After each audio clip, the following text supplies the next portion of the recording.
Wait by the gate until backup arrives.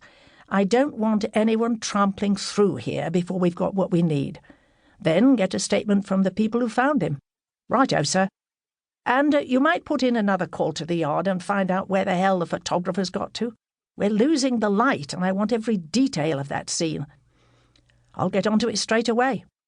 Parkin hurried back to the group, and Penrose waited while he ushered an elderly couple with a cocker-spaniel and two smartly dressed women towards the porch. He looked around, noticing that he was in one of the very oldest parts of the churchyard. Without exception, the headstones were worn and fragile, victims of both weather and age, and there was something poignant about the way in which these once so solid markers of a person's life had faded with their memory. The tomb that had brought him here was tucked away from the main path, sheltered by ancient yew trees and a tangle of branches overhead, and behind it the ground began to slope away towards the boundary wall. It had obviously been restored in recent years, because the flat stone slab was now raised to a height of 18 inches or so on a foundation of modern bricks. The combination of old and new, red and grey, jarred to Penrose's eye, and he noted that the ivy, the only thing uniting the two, had been roughly torn away. The slab, as Parkin had mentioned, now lay at an angle to the foundations, partially revealing the horror within.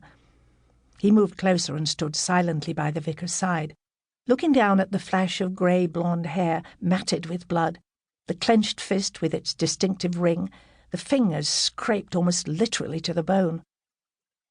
The dead man's face was hidden from view, but Penrose didn't doubt that the Reverend Turner's imagination had defied the mercy of the stone. "Who on earth could do this to another human being?" the vicar asked quietly. Penrose had no answer and didn't insult the question by trying to offer one. "I don't suppose I should admit this," Turner continued, "but I've struggled to find God in some of the parishes I've been given. He's never let me down here, though. Not until now." "Did you know Mr. Laxborough well?" "Dr. Laxborough. He was always very particular about that." The vicar moved away from the grave, seemingly glad to pass responsibility for the body to someone more familiar with the violence to which it testified.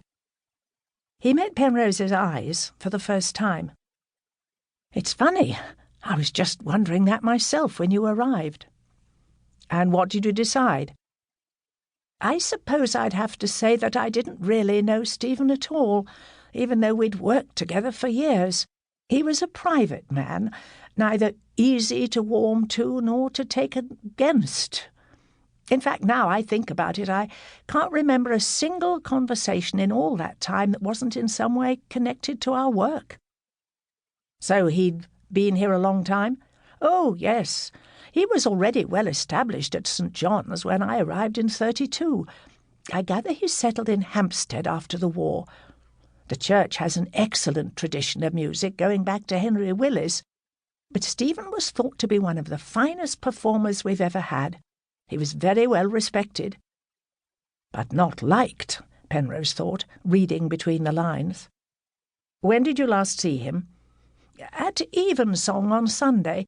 We just moved the service to its earlier time, like we always do, ready for the winter, and we were supposed to be sitting down afterwards to discuss the music for the forthcoming month. But Stephen had to cancel. He didn't say why." "And how did he seem?" Turner shrugged. "Businesslike, bordering on brusque, but there was nothing unusual in that. He lived his life like he played his music, precisely, professionally, and with rarely a note out of place." The comment was insightful.